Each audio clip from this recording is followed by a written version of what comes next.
Sebelum saya terangkan teks persisnya, itu ada sekian problem dalam memahami Quran, terutama kalau lewat terjemah. Problem itu bisa gawat, gawat betul, bukan gawat-gawatan tapi gawat betul. Misalnya ada ayat begini dan terjemahnya pasti begini. Fa'aina ma tuwallu fasamma wajhullah. Kamu menghadap mana saja, di arah manapun, di sana ada ridhonya. Itu kalau hanya pakai terjemah, tentu menjadikan kita sholat bisa menghadap ke timur, ke barat, ke utara, dan ke apa? Selatan. Saya cerita sedikit tentang asbabun nuzul. Memang tema sekarang tentang asbabun nuzul. Dulu Rasulullah SAW ketika di Mekah itu sholat menghadap Ka'bah. Tapi setelah pindah di Madinah, di mana Madinah itu ada komunitas Yahudi dan Nasrani, Rasulullah itu menghadap ke Baitul Maqdis. Kira-kira 16 bulan. 16 sampai 17 bulan. Semua riwayat itu kisarannya hanya 16 sampai berapa? 17 bulan. Sehingga orang Yahudi itu bilang begini, Muhammad ini baiklah, meskipun dia membawa agama baru, tapi kiblatnya masih ikut kita, masih baik kan. Setelah 16 bulan, Nabi diperintahkan Allah untuk menghadap ke Ka'bah. Fawal liwajhaka syatrul masjidil haram. Maka orang Yahudi itu berontak. Berontaknya adalah kiblat mereka ditinggalkan. Cara berpikir orang Yahudi itu kiblat mereka ditinggal. Sehingga mereka bilang, mawallahum an qiblatihimul lati kanu 'alaiha. Apa yang menjadikan umat Islam berpaling dari kiblat Baitul Maqdis. Kemudian mereka provokatif betul. Ini perlu diperjelas. Provokatif. Bilang begini. Inna Muhammadan tahayyara fi din. Muhammad ini bingung dalam beragama. Sehingga habis ngomong A, ngomong B. Habis kiblat Ka'bah, kiblat Baitul Maqdis. Sehingga dalam banyak tarikh disebutkan peristiwa kiblat itu terbanyak melahirkan orang murtad. Orang yang keluar dari Islam gara-gara provokasi orang Yahudi. Muhammad tahayyara fi din. Muhammad itu bingung dalam menentukan pilihan apa? Beragama.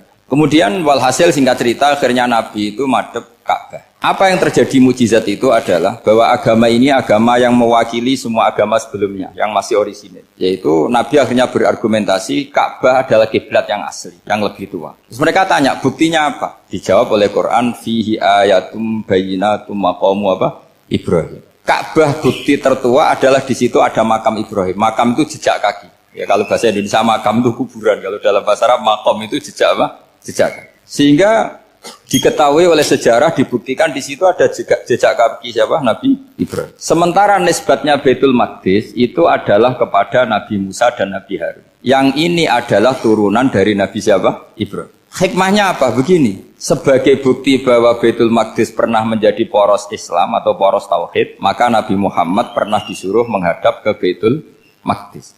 Buat inget-ingetan kalau ini pernah menjadi poros apa? Tauhid.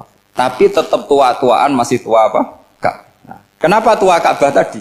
Karena Ibrahim adalah Abul Anbiya, bapak dari para. Dan di situ ada jejak kakinya. Fihi ayatum bayyinatum maqam. Bukti itu belum cukup. Dibuktikan lagi bahwa Ismail kecil itu hidupnya di Ka'bah. Kita tahu sa'i baina Safa wal Marwah adalah karena Siti Hajar sedang mencari apa? Jadi ada bukti sekian, bukti empirik bahwa Ibrahim itu kiblatnya itu Ka'bah, bukan Baitul. Sehingga ada kata-kata fihi ayatum bayyinatum maqamu Ibrahim. Nah, tanpa ngerti asbabun nuzul, kamu akan mengartikan fa'aina ma tuwallu fasamma wajhullah itu salah. Karena di situ kamu menghadap mana saja, maka di situ ada ridhonya Allah. Maka para ulama memberi catatan, maksudnya begini, kamu menghadap kemana saja, asal itu yang diperintahkan Allah, maka di situ ada ridhonya Allah. Harus seperti itu maknanya, disesuaikan dengan konteks asbabun nuzul. Tanpa seperti itu tidak bisa. Dan masih banyak lagi kepentingan tentang asbabun nuzul. Jadi problem sekarang adalah banyak mufassir yang hanya mengartikan dari terjemah. Itu bahaya sekali. Sehingga ada orang yang menikah secara mut'ah. Itu kan mirip kayak transaksi zina. Mereka berdalil famastamta'tum bihi minhunna fa'atuhunna ujurahun. Perempuan yang sudah kamu nikmati yang penting kamu bayar. Terjemahnya seperti itu. Karena ujur itu jamaknya ujroh. Itu fatal sekali. Padahal ayat itu begini, settingannya begini, setting siakul kalamnya atau asbabun nuzulnya begini. Ini sekaligus, memang saya sengaja ngaji dengan tema yang berat, bentuk penghormatan pada yang ngaji. Kalau temanya ringan kan kayak TPQ. Begini asbabun nuzulnya begini.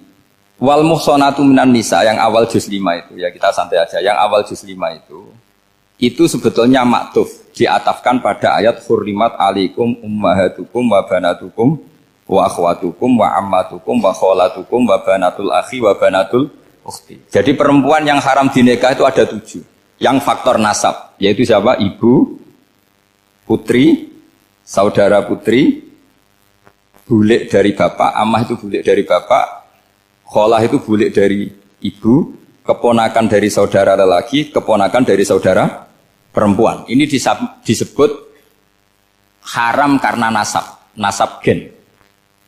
Kalau orang Jawa bilang hanya 4 karena ngitungnya bulik baik dari bapak maupun ibu. Kalau orang Jawa bilang kan bulik terus keponakan dihitung 1. Padahal ada keponakan dari saudara lelaki, ada keponakan dari saudara apa? Perempuan. Wa banatul akhi wa banatul ukhti. Terus kedua haram karena rodok. Kita tahu dalam hukum Islam rodok adalah sama dengan nasab. Jadi ibu yang pernah menyusui kamu berarti jadi ibu kamu. Dan saudara sepenyusuan berarti menjadi saudara kamu. Ini disebut wa ummahatukumul lati arda'nakum wa akhwatukum minar radha'. Terus ketiga haram karena musoharoh, karena besanan. Jadi pagi ini misalnya saya nikah dengan Sri, bilang qabiltu nikaha wa taswijaha bil maril madkur. Setelah nikah dengan Sri ini otomatis ibunya dia menjadi mertua. Otomatis haram saya apa? Nikah. Ini namanya haram karena musoharoh. Atau kamu punya anak Zaid. Zaid pagi ini akad dengan Sri. Berarti Sri adalah menantu Anda. Otomatis haram bagi Anda. Itu namanya haram karena musoharoh, karena bisanan. Itu yang disebut waroba haram-haram itu kan seterusnya itu wa ummahatu nisaikum. Ibu dari istri-istri kamu. Memang ini agak jelimet, tapi memang syaratnya mufassir harus biasa jelimet. Jangan hanya nyari partai, ayat-ayat untuk kepentingan partai. Wah itu ngeri. Kacau, Quran dipakai kampanye. Terus, itu berarti sudah 3 kan? Haram karena nasab, karena rodok, haram karena musoh. Terus yang keempat ini, haram yang bukan karena sebab pada seorang perempuan, tapi karena istri orang. Itu disebut wal muhsanatu minan nisa. Haram menikahi perempuan yang masih milik orang lain. Nah, orang lain yang menikahi ini, istilahnya Allah adalah lelaki yang menikahi perempuan ini adalah lelaki sing muhsinina ghairu musafihin, secara nikah yang sah. Nah, nikah yang sah itu begini dalam hukum fikih Islam. Saya nikah dengan Sri, kalau hanya akad itu saya wajib bayar mahar hanya separuh. Jadi kalau saya janji bayar 1 miliar, berarti wajib bayar berapa? 500 juta. Kalau janjinya 100 juta, hanya bayar 50 juta. Itu yang wajib bil akdi. Nanti wajib sepenuhnya nunggu bil jima. Kalau sudah hubungan intim, baru wajib 100%. Jadi kalau ada di Jawa, nikah dengan seperangkat alat sholat, itu yang atasannya tok, itu wajib karena akad. Nanti bawahnya nunggu setelah hubungan apa? Intim. Nah, ini hukum Quran, bukan hukum saya. Makanya kan wa in talaqtumuhunna min qabli an tamassuhunna, terus fanis suma faradtum. Hanya wajib bayar setengah. Nah, perempuan yang sudah diajak hubungan intim itu kata Allah fa'atuhunna ujurahun, maka wajib kamu bayar pen. Jadi ayat itu tentang perempuan yang sudah dinikah, kita harus bayar berapa? Harus bayar penuh.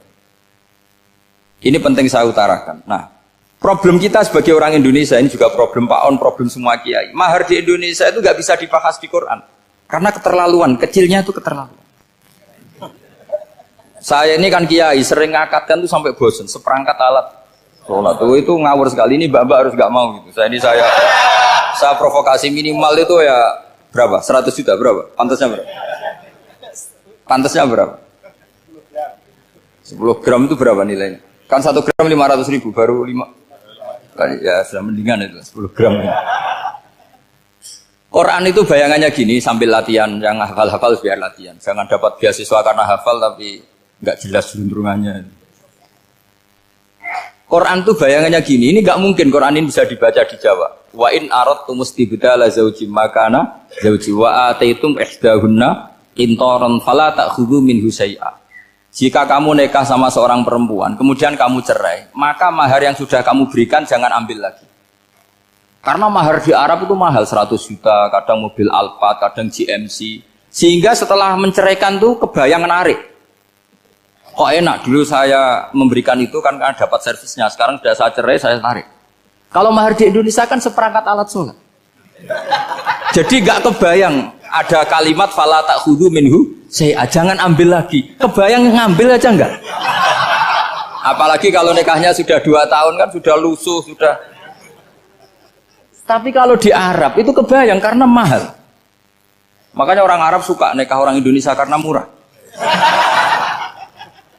Jadi bahasa kintoron tuh harta yang enggak ternilai. Wa ataitum ihdahunna kintoron. Kok yang enggak ternilai? Mahal betul. Itu pernah saya hitung, ada yang mahar itu 400 juta, ya sekira segitu.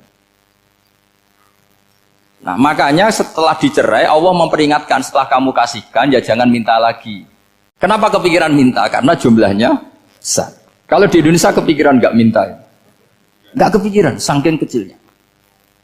Seperangkat alat sholat, kadang 1 juta. 1 juta itu setelah hubungan intim, sebelumnya yang wajib hanya 500. Itu kan nggak kebayang. Makanya susah ngartikan Quran di Indonesia, kadang susah karena kadang terlalu. Itu pernah Sayyidina Umar radhiyallahu anhu pernah bilang begini, wahai para perempuan, mahar itu jangan mahal-mahal, kasihan para lelaki. Itu ada perempuan alimah ya, orangnya alim betul, meskipun nggak pernah sekolah di UI, tapi alim itu. Itu usul langsung gini, ya Amiral Mukminin, laisa dzalika laka ya Amiral Mukminin, waqad qala ta'ala wa ataitum ihdahunna qintaran. Kamu hanya seorang Amiril Mukminin, tidak berhak bikin aturan pembatasan mahar. Allah saja tidak batasi. Kenapa kamu batasi? Sehingga dulu yang namanya nikahnya Sulaiman Agung atau Jamaluddin siapa Ratu Agung, kalau hadiah ya sampai tas mahal itu. Ini kan dari bahasa Arab mumtaz mahal. Mumtaz itu istimewa, mahal itu tempat. Dia punya istri yang sangat dicintai, dikasih hadiah mumtaz mahal. Terus ilat Jawa jadi apa? Tas mahal. Itu sama Mujid Ulil Albab kalah. Itu kalau cerai kan kepikiran minta lagi. Dikasihkan yang baru. Tapi kalau di Indonesia tidak mungkin karena apa tadi? Seperangkat alat sholat. Begitu nyari yang murah lagi. Yang bagus kitanya, bungkusnya yang bagus. Nah, maka nggak mungkin kita maknani Quran tanpa mengenal yang bernama asbabin. Karena makna ayat itu bisa kacau kalau kita tidak tahu asbabin. Yaitu kayak tadi makna fa'ina ma tuwallu fasamma wajhuhu. Itu maknanya kan kamu menghadap mana saja, boleh saja di sana ada ridhonya Allah. Berarti kan bisa ke timur, ke selatan, ke utara, ke barat. Itu bahaya betul. Sehingga kata ulama harus mengkaji asbabin supaya porsi ayat ini sampai semana jauhnya itu kita tahu. Tanpa tahu itu tidak bisa. Begitu juga menyangkut kiblat. Sekarang saya tanya, kemarin kan ramai dulu di Kemenak, kiblat semuanya diukur dengan GPS, terus beberapa masjid dikomentari salah. Karena diukur pakai apa? GPS. Kalau dalam bahasa falak disebut yaumarosdil kiblat. Memang bisa diilmun. Tapi pertanyaannya begini, dari awal Allah ngendikan fawalli wajhaka syatral masjidil haram. Kamu yang penting sholat itu menghadap masjid. Masjid itu ya bangunan. Sehingga kata Ibnu Abbas yang diriwayatkan banyak ulama mengatakan al-Ka'bah kiblatun li ahlil masjid wal masjid kiblatun li ahlil haram wal haram kiblatun li ahlil masyriq wal maghrib. Jadi kalau orang di dalam masjid kiblatnya harus Ka'bah. Di luar masjid kiblatnya asal bangunan Masjid Haram. Tapi di luar sini kayak di Indonesia boleh semua tanah. Kenapa begitu?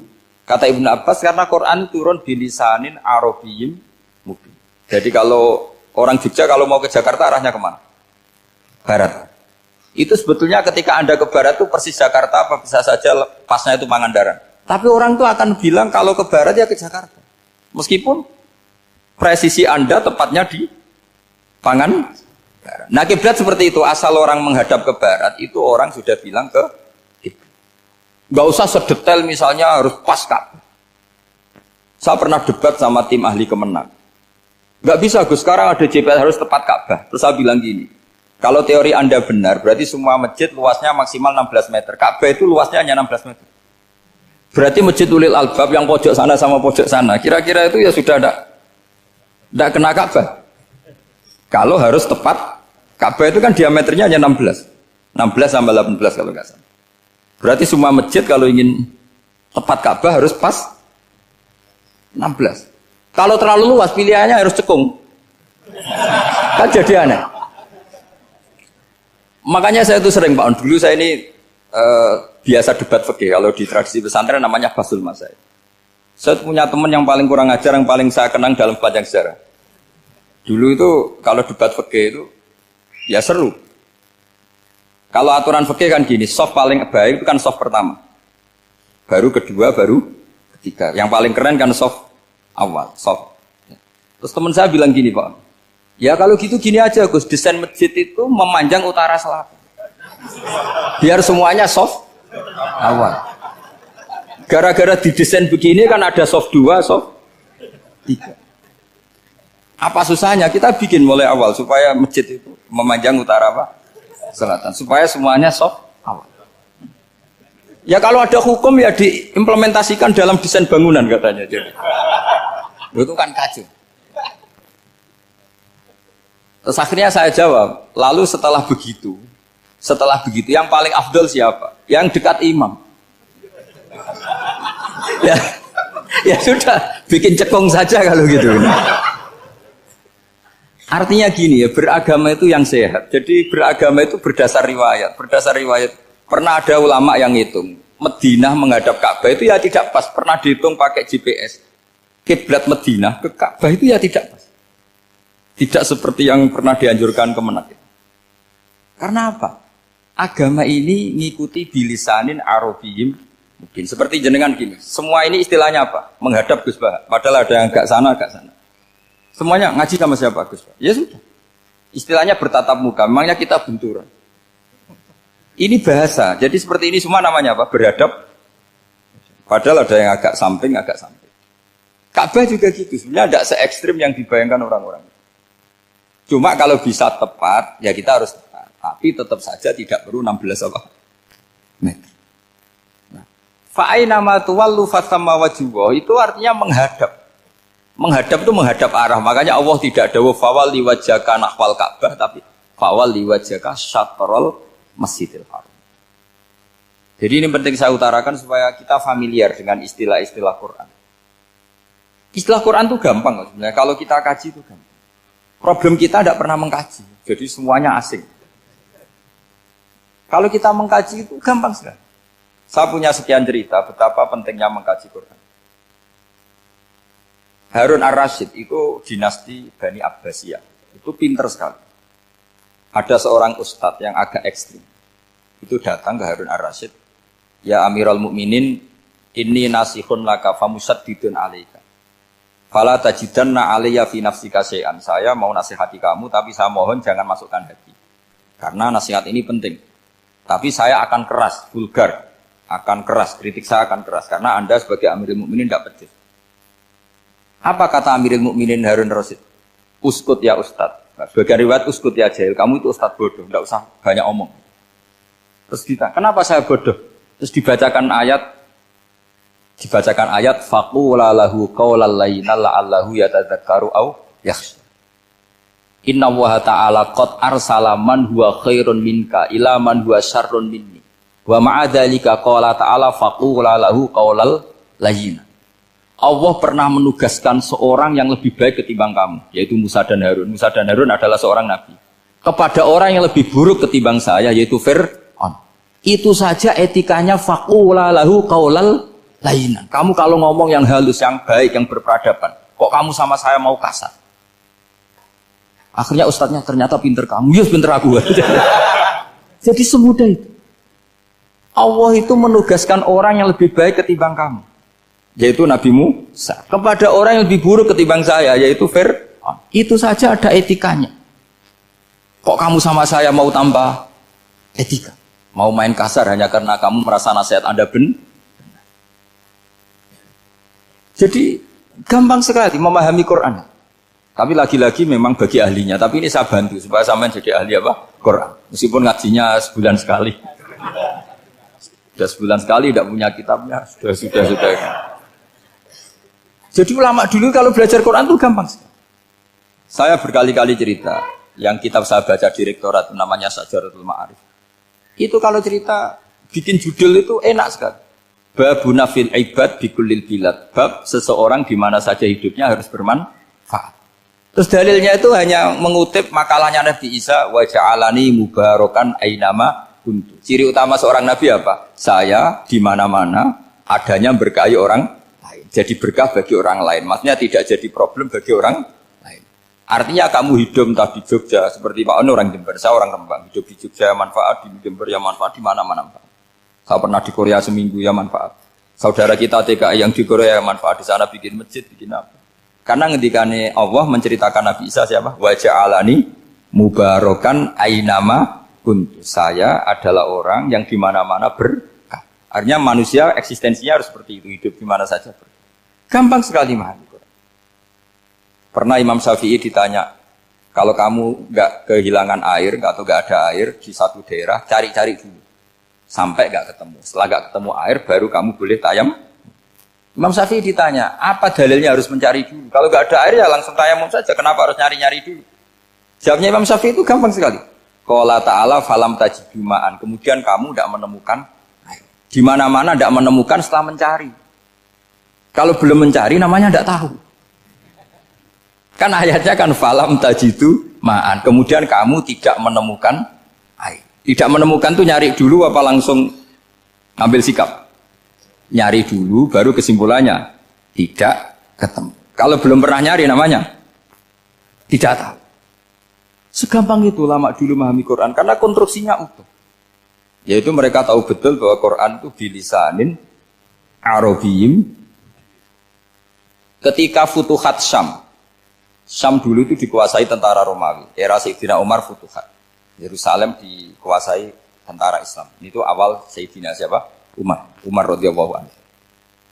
Ketika Futuhat mau ada pesta besar-besaran. Tapi Umar menolak. Ketika menolak, kenapa Anda menolak? Beliau hanya baca ayat innallaha ta'ala ayyara qauman faqala adhabtum thayyibatikum fi hayatikumud dunya. Allah itu mengkritik satu komunitas kaum yang zaman di dunia menghabiskan semua kenikmatan. Maka kita tidak perlu syukuran besar-besaran. Jangan-jangan jatah kita di akhirat kita habiskan di dunia. Itu adhabtum thayyibatikum fi hayatikumud. Semudah itu. Semudah itu ulama. Rasulullah pernah dahar, pernah makan. Makan karena 3 hari gak makan, cara di Indonesia gak makan nasi, gak makan daging, sudah lama sekali. 3 hari Nabi hanya makan kurma dan air putih. Pernah Nabi gak makan roti sampai 3 hari.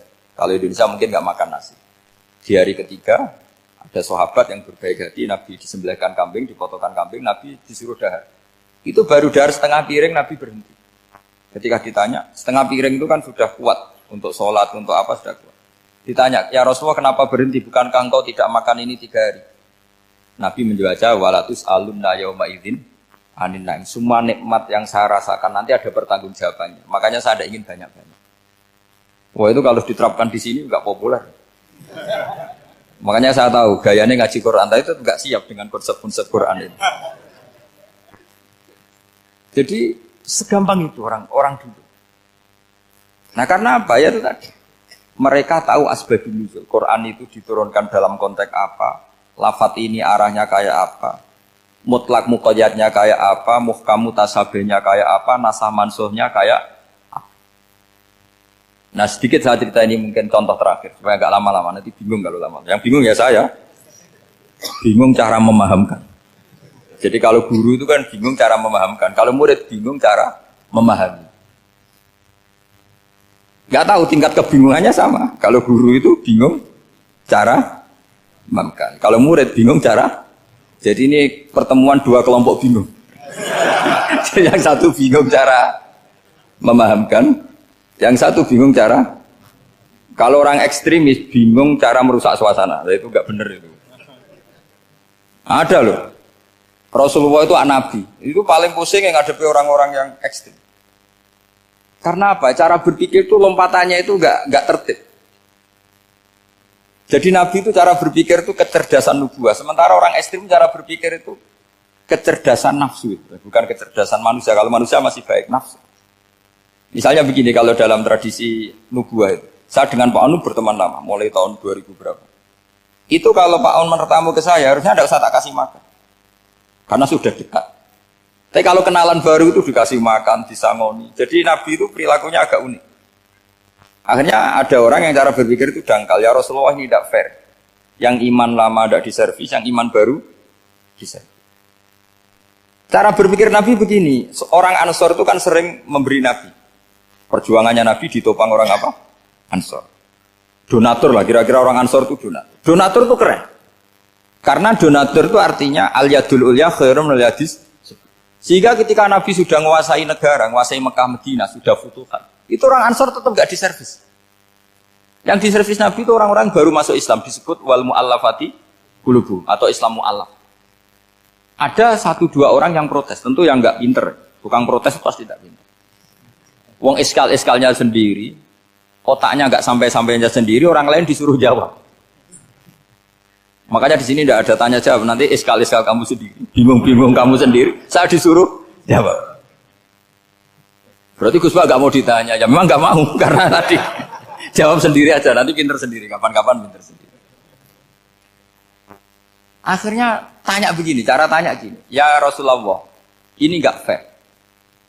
Orang sudah Islam lama setelah negara terbuka milik Anda, setelah kita menang, setelah kita menguasai negara, tidak kamu servis. Sementara yang baru Islam kamu, Nabi itu bertanya senyum-senyum, rileks saja. Lama-lama tambah ekstrim pertanyaan. Kata Umar, ya Rasulullah saya beri izin untuk membunuh orang ini. Umar itu pikirannya karena mangkel lo Nabi. Nabi jangan. Kalau kamu bunuh nanti apa kata orang banyak? Inna Muhammad dan yaqtulu ashabah. Dikira Muhammad membunuh sahabatnya sendiri. Nabi masih mendengar. Komplainnya masih dengar. Lama-lama Nabi memberi penjelasan. Kamu ini orang Ansor. Kamu biasa memberi saya, memberi dana perjuangan. Memberi itu hebat. Saya tidak ingin menurunkan grade Anda. Grade sebagai pemberi, berarti kelasnya elit. Sekarang menjadi penerima. Itu tidak bagus. Itu betapa Rasul ini namanya kecerdasan nubuah. Kalau orang biasa memberi, biar memberi saja. Supaya dia tetap heroik, tetap patriotik, tetap keren. Karena mentalnya pemberi. Jangan sampai dari mental memberi, kemudian mentalnya peminta. Jadi kalau Pak On jadi tim suksesnya Pak Jokowi itu ya tidak minta-minta. Kalau dulu kampanye ya kampanye saja. Biar memberi terus nggak pernah minta. Meskipun akhirnya ya gelong.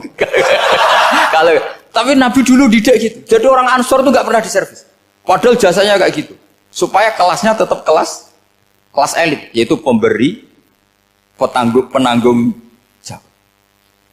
Nabi nggak ingin orang Ansor turun grade menjadi penerima. Orang-orang yang cerdas nubuah menerima konsep Nabi seperti itu. Lo tanya sama Pak On, saya dadani terjemahan UI itu puluhan tahun sama Pak. Itu beliau ke kontrakan saya ke rumah beliau. Tidak pernah berharap apa. Saya sangat tertutup. Bukan apa-apa ya, kalau ingin memberi saja. Kontribusi saya pada Al-Quran. Saya tidak kepikiran mendapat. Supaya heroik.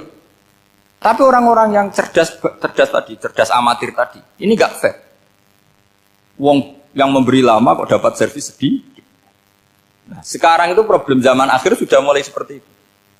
Nah, orang ini namanya Dzul Khuwaisirah. Ini yang nanti punya anak turun Khawarid. Khawarid itu orang yang ibadahnya hebat, tapi cara berpikir tentang nubuah salah. Nah, orang lagi Khawarid itu orang yang ibadahnya hebat, tapi cara berpikir nubuah salah. Nubuah itu unik. Nubuah itu cara berpikir tadi. Apa ya? Melihat sesuatu yang benar biar benar terus itu. Yaitu tadi, mental memberi itu ya biar memberi terus, tidak usah di-share. Maka ketika Abu Bakar jadi khalifatul Rasulullah, itu ada sistem kepegawaian. Itu gajinya Umar yang sudah Islam lama, gajinya Abu Bakar yang sudah Islam lama. Itu sama Abu Sufyan sama, padahal Islamnya Abu Sufyan baru setelah Fathu Mekah, kira-kira baru setahun. Terus diprotes sama orang-orang, ini Islam lama kok gajinya sama Islam yang baru setahun kok sama. Kata Abu Bakar, fadailuhum indallah. Mereka punya kelebihan Islam lama itu indallah. Nanti balasannya biar surga. Kalau di dunia sesuai profesinya.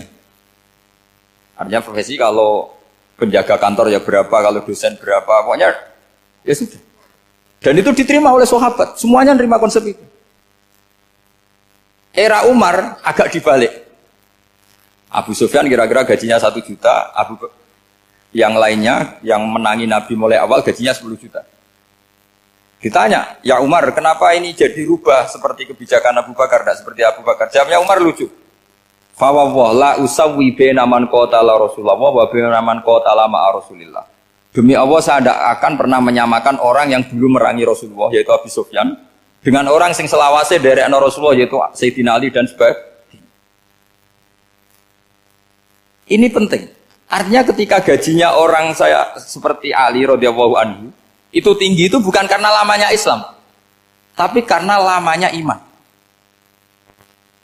Jadi mulai dulu ijtihad itu ada dan dulu dia biasa saja. Karena tadi ada kecerdasan nubuwah. Saya ulang lagi, ada kecerdasan apa? Sekarang itu kecerdasan tomak atau kecerdasan nafsu. Itu kalau sampai ngaji kitab tasawuf, itu bab bakhil itu tidak ada. Menurut kitab tasawuf, medit itu tidak ada, kikir itu tidak ada. Yang ada itu tomak. Tomak itu berharap dikasih orang lain. Sampai pernah enggak bilang kalau artis-artis di Jakarta kikir? Tidak pernah kan? Karena kamu tidak pernah ingin diberi. Tapi kalau kamu punya pacar karena kenal tidak pernah ditraktir, oh pacar saya kikir. Karena kamu ingin diberi. Pernah enggak kamu ngukumi orang lain kikir yang enggak kenal? Padahal tidak pernah memberi kamu. Apa? Karena kamu tidak pernah ini. Coba sekarang kamu saya tanya, ini latihan cerdas. Definisi kikir itu apa tuh Pak? Enggak pernah memberi kamu kan? Artis-artis Jakarta, tokoh-tokoh nasional pernah enggak memberi kamu? Enggak kan? Tapi enggak pernah kamu vonis kikir karena kamu enggak pernah tomak. Tapi pacar kamu kok amen ditraktir terus, atau istri kamu atau mertua kamu kok enggak ngasih warisan, kamu bilang kikir enggak? Sebabnya kikir betul apa karena kamu tomak berharap? Tomak. Maka di kitab tasawuf itu enggak ada bab kikir, yang ada bab tomak. Karena asal usul menvonis orang kikir itu karena tamak. Maka jangan banyak kenal orang, nanti banyak hukum kamu kan. Sombong juga gitu, di tasawuf itu enggak ada bab sombong. Karena orang hukumi orang lain sombong itu karena kamu ingin dihormati. Ada orang enggak kenal, terus lewat saja enggak tanya kamu bilang sombong enggak kan? Tapi kalau kenal, oh sombong betul, kenal enggak tanya kan gitu. Jadi tasawuf itu sisi unik dari khazanah Islam. Makanya di tasawuf itu enggak ada kritik terhadap kikir. Ya tentu kikir itu buruk, pasti ya kikir itu buruk. Tapi enggak perlu dikritik. Jangan-jangan yang salah kamu. Mau kenal Pak On di PPAI terus ingin jadi sekretarisnya, terus ingin kenal Pak Jokowi ingin jadi menterinya, nanti kenal rektor ingin jadi pegawainya. Ketika gak diturutin bilang Pak Rektor kikir. Tapi orang lain ya Kak pernah berharap, mungkin gak menvonis Pak Rektor atau Pak On ini kikir, enggak kan? Berarti vonis kikir itu status orang itu apa gak kesampaian niat kamu? Memang agak jelimet ilmu tasawuf itu, tapi itu unik, itu bagian dari khazanah apa? Islam. Makanya Rasulullah itu sering isti'adah minta perlindungan wa min toma'en fi ghairi matma'in. Ya Allah, saya tidak ingin berkeinginan yang tidak layak. Karena semua dunia ini dimulai dari keinginan. Coba kamu protes negara itu karena apa? Ingin makmur, sejahtera tanpa kerja, sehingga nyalakan menteri keuangan, menteri ini itu. Makanya kalau guyonannya ulama tasawuf gini, tak beri bocoran, guyonannya orang tasawuf. Begini guyonannya. Anta lam tajid min nafsika kullama turid fa kaifa turidu min ghairika kullama turid. Kamu yang punya keinginan saja tidak bisa memenuhi apa yang kamu inginkan. Kenapa keinginan itu kamu timpakan ke orang lain untuk memenuhi kamu? Wong kamu yang punya keinginan saja tidak bisa mewujudkan. Kenapa keinginan Anda kamu timpakan, bebankan orang lain untuk memenuhi keinginan Anda? Misalnya kamu, Gus saya ini goblok, tolong pinterkan. Wong kamu yang ini saja tidak bisa. Kok menyuruh saya? Jadi kalau tiap tasawuf itu unik. Seperti kamu mencintai istri tulen, itu ingin kan dicintai istri tulen. Kamu sendiri kan nggak bisa cinta tulen, masih pelengahan sana sini. Kamu pacaran, ingin pacar kamu setia. Ternyata kamu bikin sekian alternatif. Kalau putus ini punya ini, putus ini. Tapi kamu ingin ini setia, kan nggak fair. Makanya guyonanya orang tasawuf itu, anta lam tajid min nafsika kullama turid, fa kaifa turidu min ghairika kullama turid. Gampang tuh apalane, pokoknya ratrit gitu aja gampang. Jadi kamu yang punya keinginan saja tidak bisa memenuhi. Kok orang lain disuruh memenuhi. Sehingga orang tasawuf itu malu betul. Misalnya saya kok ingin Pak On takdim sama saya itu kurang pegawaian. Kalau saya ingin ditakdimi saya menakdimi diri saya sendiri. Makanya berbahagialah orang yang ngilo terus saya ganteng sendiri ya Allah. Saya kaya sendiri. Menunggu orang lain bilang kamu kaya itu repot. Menunggu orang lain bilang kamu hebat itu, ya sudah bilang aja ya Allah saya hebat, ya Allah saya ganteng, ya Allah saya cantik. Daripada menunggu orang lain bilang apa? Cantik. Jadi ilmu tasawuf itu unik. Jadi kalau fikih itu yang dikritik itu kikir. Kalau tasawuf enggak toma. Karena orang yang kamu vonis kikir itu jangan-jangan tidak kikir tapi mementingkan yang lebih penting. Misalnya ada teman yang tidak pernah nakdir kamu, ternyata punya ibu sakit, uangnya dianggarkan untuk ibunya yang sakit, atau anaknya sekolah, atau keluarganya masih butuh biaya, ya, sehingga sama teman dia kikir. Hakikatnya kikir apa mementingkan yang penting? Tapi kamu karena nggak pernah ditraktir menvonis kikir. Nah, ini pelajaran. Jadi makanya yang dianteni ilmu tasawuf itu tamak itu kalau dalam bahasa Indonesia, bukan kikir. Karena vonis kikir itu akan disematkan orang yang tidak kesampaian hajatnya.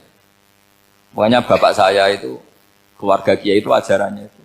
Yang penting jangan berharap dari orang lain. Ini Pak On saksinya, saya dulu benahin terjemah itu nggak pernah ingin diperlakukan seperti ini. Ya ngaji aja. Karena pikirannya keluarga kiai itu sederhana.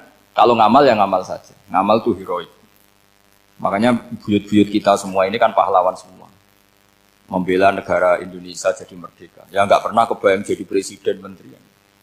Tapi sekarang nggak, ngamal sedikit saja harus jadi menteri. Jadi ini bahaya kalau dalam kelangsungan bernegara. Karena orang biasa transaksional. Awal negara ini dibangun berdasar heroik, bukan berdasar apa? Transaksional. Tapi sekarang orang akan membiasakan itu. Apa-apa itu transaksional. Ini tidak bagus untuk kelangsungan bernegara. Apalagi kelangsungan beragama. Sehingga seperti saya ini masih punya desa-desa binaan di Sragen, di pedalaman Papua sekalipun. Saya punya santri banyak di Papua. Itu kalau cerita itu unik-unik. Itu mau Jumatan, itu nggak ada orang 40. Sudah datang setengah 12. Itu datangnya 3 jam. Di situ mau ketemu santri 3. Semua, karena ya akhirnya mereka tanya gini, Pak. Pertanyaannya itu lucu. Gus, boleh nggak Jumatan orang 3? Secara fikih Syafi'i kan harus orang 4. Boleh.